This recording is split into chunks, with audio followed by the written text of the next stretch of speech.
High hello ನಮಸ್ತೆ, ನಾನು ರಾಜು ಅಷ್ಟೇ. ನೀವು ನೋಡ್ತಿದ್ದೀರಾ centre point Kannada YouTube channel. Darshan ಅಭಿನಯದ ಡೆವಿಲ್ ಸಿನಿಮಾವು ಒಂದು ಹಂತಕ್ಕೆ ಗೆದ್ದಿದ್ದಾಯಿತು. ಜೊತೆಗೆ ಸುದೀಪ್ ಅಭಿನಯದ ಮಾರ್ಕ್ ಸಿನಿಮಾ ಕೂಡ ಒಂದು ಹಂತಕ್ಕೆ ಗೆಲುವನ್ನು ಸಾಧಿಸಿದೆ. ಹಾಗಾದ್ರೆ ಶಿವಣ್ಣ, ಉಪೇಂದ್ರ ಮತ್ತು ರಾಜ್ ಬಿ ಶೆಟ್ಟಿ ಅಭಿನಯದ ಬಹು ನಿರೀಕ್ಷಿತ 45 ಸಿನಿಮಾ ಗೆಲ್ಲತ್ತಾ ಸೋಲತ್ತಾ? ಯಾಕೆ 45 ಸಿನಿಮಾಕ್ಕೆ ಅಂಥದ್ದೊಂದು ಗಂಡಾಂತರ ಎದುರಾಯಿತು? ಇವೆಲ್ಲವನ್ನು ನೋಡೋಣ. ಅದಕ್ಕಿಂತ ಮೊದಲು ಇಲ್ಲಿ ತನಕ ನಮ್ಮ ಚಾನಲ್ನ ಸಬ್ಸ್ಕ್ರೈಬ್ ಮಾಡಿಲ್ಲ ಅಂದರೆ ಈಗಲೇ ಸಬ್ಸ್ಕ್ರೈಬ್ ಮಾಡಿ, ಜೊತೆಗೆ ಕಾಮೆಂಟ್ಗಳ ಮುಖಾಂತರ ತಮ್ಮ ಅಭಿಪ್ರಾಯವನ್ನು ತಿಳಿಸಬಹುದು. ಎಸ್ ವೀಕ್ಷಕರೇ, ಕೆಲ ದಿನಗಳ ಹಿಂದೆ ಅಂದರೆ ಡಿಸೆಂಬರ್ 4ರಂದು ಕಳೆದ ಕೆಲವು ದಿನಗಳ ಹಿಂದೆ ದರ್ಶನ್ ಅವರ ಡೆವಿಲ್ ಸಿನಿಮಾದ ಟ್ರೇಲರ್ ಕೂಡ ಅದ್ಧೂರಿಯಾಗಿ ರಿಲೀಸ್ ಆಗಿತ್ತು ಮತ್ತು ತೆರೆ ಕಂಡಂತ ಅಂದ್ರೆ ಟ್ರೇಲರ್ ಬಿಡುಗಡೆ ಆದಂತ ಕೆಲವೇ ಗಂಟೆಗಳಲ್ಲಿ ಮಿಲಿಯನ್ಸ್ ಗಟ್ಟಲೆ ವ್ಯೂಸ್ ಅನ್ನು ಪಡೆದುಕೊಂಡು ಡೆವಿಲ್ ಸಿನಿಮಾ ಇದೇ ಡಿಸೆಂಬರ್ 11ಕ್ಕೆ ದೇಶದಾದ್ಯಂತ ಭರ್ಜರಿಯಾಗಿ ಬಿಡುಗಡೆ ಆಗ್ತಿದೆ ಮತ್ತು ದರ್ಶನ್ ಅಭಿಮಾನಿಗಳು, ಸೆಲೆಬ್ರಿಟೀಸ್ಗಳು ದರ್ಶನ್ ಅವರ ಸಿನಿಮಾವನ್ನು ತಮ್ಮ ಹೆಗಲ ಮೇಲೆ ಹೊತ್ಕೊಂಡು ಮೆರೆಸ್ತಾ ಇದ್ದಾರೆ ಮತ್ತು ಈಗಾಗಲೇ ಫ್ಯಾನ್ಸ್ ಶೋ ಕೂಡ ಬುಕ್ ಆಗಿದೆ.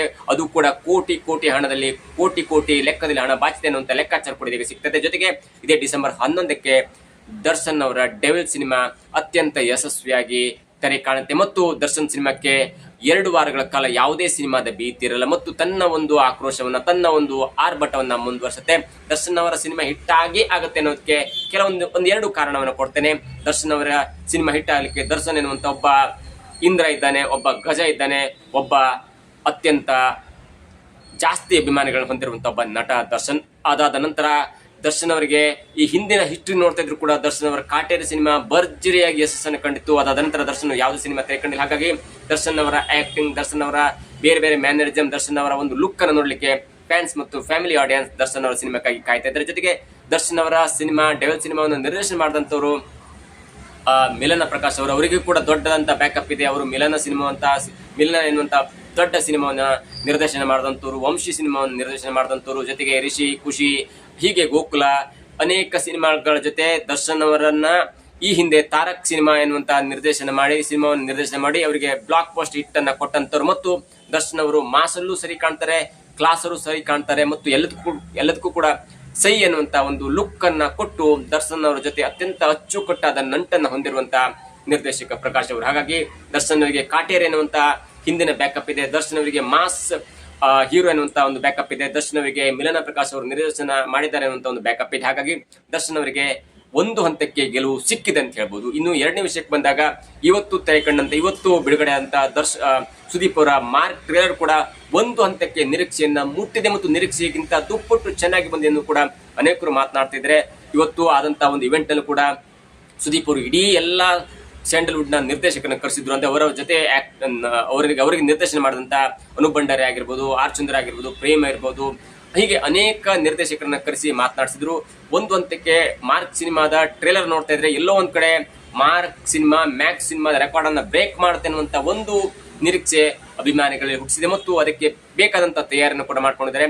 ಕಳೆದ ಡಿಸೆಂಬರ್ 25ಕ್ಕೆ ಮ್ಯಾಕ್ಸ್ ಸಿನಿಮಾ ತೆರೆಕೊಂಡಿತ್ತು. ಅದು 100 ಕೋಟಿ ಹಣವನ್ನು ಗಳಿಸಿತ್ತು. ಅದಾದ ಒಂದೇ ಒಂದು ವರ್ಷಕ್ಕೆ ಸೇಮ್ ಡೇಟ್ ಸೇಮ್ ಟೈಮ್ ಅಲ್ಲಿ ಮಾರ್ಕ್ ಕೂಡ ಬರ್ತಿದೆ. ಅಜಯ್ ಮಾರ್ಕಂಡೇಯನಾಗಿ ಈಗ SP ಆಗಿ ಪ್ರಮೋಟ್ ಆಗಿರುವಂತಂದ್ರೆ ಮ್ಯಾಕ್ಸ್ ಸಿನಿಮಾದಲ್ಲಿ ಅವರು ಇನ್ಸ್ಪೆಕ್ಟರ್ ಆಗಿದ್ರು. ಈಗ ಅದೇ ಪೊಲೀಸ್ ಪಾತ್ರಧಾರಿಯಾಗಿ, ಸೂಪರಿಂಟೆಂಡೆಂಟ್ ಪೊಲೀಸ್ ಆಗಿ ಕೆಲವೊಂದು ಸತ್ಯ ಘಟನೆಗಳನ್ನು ಹೇಳುವ, ಒಂದು ಸತ್ಯ ಸಂಶೋಧನೆ ಮಾಡುವಂತ ಪಾತ್ರದಲ್ಲಿ ಸುದೀಪ್ ಅವರು ಆಕ್ಟ್ ಮಾಡಿದ್ದಾರೆ ಮತ್ತು ಆ ಸಿನಿಮಾ ಭರ್ಜರಿಯಾಗಿ ಹಿಟ್ ಆಗತ್ತೆ ಅನ್ನೋ ಕೂಡ ಟ್ರೇಲರ್ ನೋಡಿದವರಿಗೆ ಅದು ಅರ್ಥ ಆಗತ್ತೆ. ಯಾಕಂದ್ರೆ ಆ ಸುದೀಪ್ ಅವರ ಸಿನಿಮಾ ಹಿಟ್ ಆಗತ್ತೆ ಅನ್ನೋದಕ್ಕೆ ಅಲ್ಲಿ ಕೆಲವೊಂದು ಕಾರಣ ಇದೆ. ಅದೇನಂದ್ರೆ ಮ್ಯಾಕ್ಸ್ ಸಿನಿಮಾವನ್ನ ನಿರ್ದೇಶನ ಮಾಡಿದಂತ ತಮಿಳು ನಿರ್ದೇಶಕರಾದಂತ ವಿಜಯ್ ಕಾರ್ತಿಕೇಯನ್ ಅವರು ಮಾರ್ಕ್ ಸಿನಿಮಾ ಕೂಡ ಮಾಡಿದ್ದಾರೆ. ಹಾಗಾಗಿ ಅದಕ್ಕೊಂದು ಬ್ಯಾಕಪ್ ಇದೆ. ಜೊತೆಗೆ ಮಾರ್ಕ್ ಸಿನಿಮಾ ಪೊಲೀಸ್ ಪಾತ್ರಧಾರಿಯಲ್ಲಿ ಕಾಣಿಸ್ಕೊಂಡಿದ್ರು. ಅದು ಕೂಡ ಒಂದು ದಿನದಲ್ಲಿ ಆಗುವಂತ ಒಂದು ಕಥೆಯಾಗಿತ್ತು.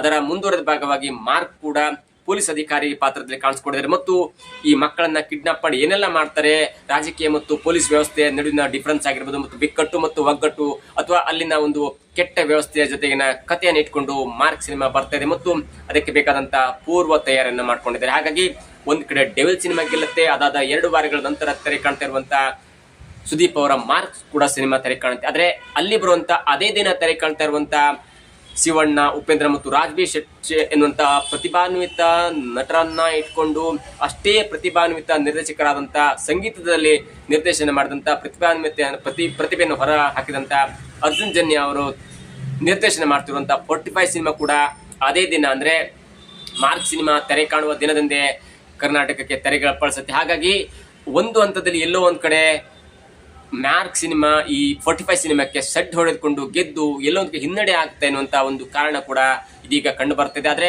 ಈ ಬಜೆಟ್ ವಿಚಾರಕ್ಕೆ, ಪ್ರಮೋಷನ್ ವಿಚಾರಕ್ಕೆ ಭರ್ಜರಿಯಾಗಿ ಪ್ರಮೋಷನ್ ಕೂಡ ಮಾಡಿದೆ. ಆದ್ರೆ ಇಲ್ಲಿ ಕೆಲವೊಂದು ನ್ಯೂನ್ಯತೆಗಳನ್ನ ನೋಡ್ತಾ ಹೋದ್ರೆ ತೆರೆ ಕಂಡಂತ ಸಾಂಗ್ಸ್ಗಳು ಅತ್ಯಂತ ದೊಡ್ಡ ಮಟ್ಟದ ಹಿಟ್ ಆಗಿಲ್ಲ. ಜೊತೆಗೆ 3 ಜನ ಹೀರೋಗಳಿದ್ದಾರೆ, ಯಾರನ್ನೂ ಕೂಡ ಕಡಿಮೆ ತೋರಿಸಂಗಿಲ್ಲ, ಯಾರನ್ನೂ ಕೂಡ ಹೆಚ್ಚು ತೋರಿಸಂಗಿಲ್ಲ, ಎಲ್ಲರನ್ನು ಕೂಡ ಬ್ಯಾಲೆನ್ಸ್ ಮಾಡಬೇಕು. ಆ ಬ್ಯಾಲೆನ್ಸ್ ಮಾಡುವ ನಿಟ್ಟಿನಲ್ಲಿ ಕಥೆಯ ಒಂದು ನರೇಶನಲ್ಲಿ ಎಲ್ಲೂ ವೀಕ್ ಆಗಿ ಹೋಗುತ್ತಾ ಎನ್ನುವಂತ ಒಂದು ಭಯ ಕೂಡ ಇದೆ. ಜೊತೆಗೆ ಆ 45 ಎನ್ನುವಂತ ಒಂದು ಅದ್ದೂರಿ ಸಿನಿಮಾವನ್ನು ನಿರ್ದೇಶನ ಮಾಡಿದಂತವರು ಹೊಸ ನಿರ್ದೇಶಕರಾದಂತ ಅರ್ಜುನ್ ಜನ್ಯ ಅವರು.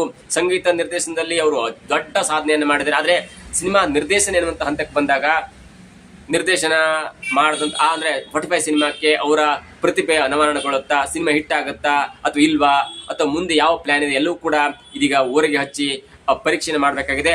ಅವರು ಏಕಾಂಗಿಯಾಗಿ ಬಂದಿದ್ರೆ ಅವ್ರಿಗೇನು ಹೊರತಾ ಇರ್ಲಿಲ್ಲ ಏನೋ, ಆದ್ರೆ ಅವರ ಜೊತೆಗೆ ಅದೇ ದಿನ ಮಾರ್ಕ್ ಎನ್ನುವಂತ ಒಂದು ಅದ್ದೂರಿ ಸಿನಿಮಾ ಬರ್ತಾ ಇದೆ. ಟ್ರೇಲರ್ ನೋಡ್ತಿದ್ರೆ ಎಲ್ಲೋ ಒಂದ್ ಕಡೆ ಆ ದಿನ ಬರುವಂತ 45 ಸಿನಿಮಾವನ್ನ ಹೊಡೆದು ಉರುಳಿಸುತ್ತೆ. ಅಥವಾ 2 ಸಿನಿಮಾ ಗೆಲ್ಲಿ ಅನ್ನೋದು ಕೂಡ ಸ್ಯಾಂಡಲ್ವುಡ್ ನ ಅಭಿಮಾನಿಗಳ ಹಾರೈಕೆಯಾಗಿದೆ. ಯಾಕಂದ್ರೆ 2 ಸಿನಿಮಾಕ್ಕೂ ಕೂಡ 100 ಜನ ಕಲಾವಿದರು ದುಡಿದಿರ್ತಾರೆ, 100 ಕೋಟಿ ಆ ಸಿನಿಮಾದ ಮೇಲೆ ಹಾಕಿರ್ತಾರೆ. ಹಾಗಾಗಿ ಎಷ್ಟೇ ಸಿನಿಮಾ ಬಂದ್ರು ಕೂಡ ಸಿನಿಮಾವನ್ನ ಜನರು ನೋಡ್ಬೇಕು, ಮಾರ್ಕ್ ಸಿನಿಮಾವನ್ನ ಜನ ನೋಡ್ತಾರೆ ಅಂದ್ರೆ ಅಂದ ಮಟ್ಟಕ್ಕೆ ನಾವು ಗೆಲುವು ಸಾಧಿಸಿದಂಗಲ್ಲ. 45 ಸಿನಿಮಾವನ್ನು ಕೂಡ ಅದೇ ದಿನ ತೆರೆಗಳು ಕಾಣ್ತಿರುವಂತ 45 ಸಿನಿಮಾ ಕೂಡ ಹಿಟ್ ಆಗ್ಬೇಕು.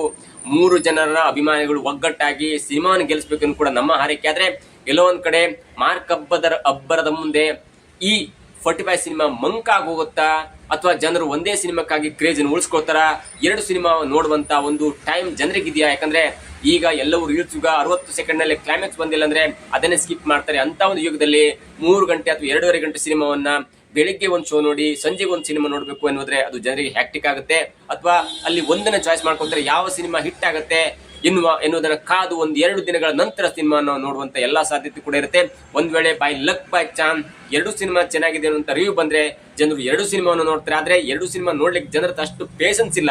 ಹಿಟ್ ಆಗುತ್ತೆ, 2 ಸಿನಿಮಾ ಹಿಟ್ ಆಗಿದೆ ಅಂದ್ರು ಜನರಿಗೆ ಆ 2 ಸಿನಿಮಾವನ್ನ ಒಂದೇ ವೀಕೆಂಡ್ ಅಲ್ಲಿ ಸಾಟರ್ಡೆ ಒಂದು ಸಿನಿಮಾ ನೋಡಬೇಕು, ಸಂಡೇ ಒಂದು ಸಿನಿಮಾ ನೋಡ್ಬೇಕಂದ್ರೆ ಭಾರಿ ಕಷ್ಟ ಆಗುತ್ತೆ. ಎಲ್ಲದರ ನಡುವೆ ಇದೀಗ ಟ್ರೇಲರ್ ಗಳ ಗಮನಕ್ಕೆ ಬಂದಾಗ ಡೆವಿಲ್ ಸಿನಿಮಾ ಟ್ರೇಲರ್ ಒಂದು ಹಂತಕ್ಕೆ ಯಶಸ್ವಿಯಾಗಿದೆ. ಆದ್ರೆ ಅದಕ್ಕೆ 2 ವಾರಗಳ ಟೈಮ್ ಇದೆ, ಅಂದ್ರೆ ದೊಡ್ಡ ಸಿನಿಮಾ ಹಿಟ್ ಆಗ್ಲಿಕ್ಕೆ. ಹಾಗಾಗಿ ಡೆವಿಲ್ ಸಿನಿಮಾ ಅವರ ಅಭಿಮಾನಿಗಳು, ದರ್ಶನ್ ಅವರ ಫ್ಯಾನ್ಸ್ ಕ್ರೇಜ್ ಮತ್ತು ಮಿಲನ ಪ್ರಕಾಶ್ ಅವರ ಒಂದು ಬ್ಯಾಕಪ್ ಎಲ್ಲವೂ ಕೂಡ ಇದ್ಕೊಂಡು ಒಂದು ಮಟ್ಟಿಗೆ ಹಿಟ್ ಆಗುತ್ತೆ.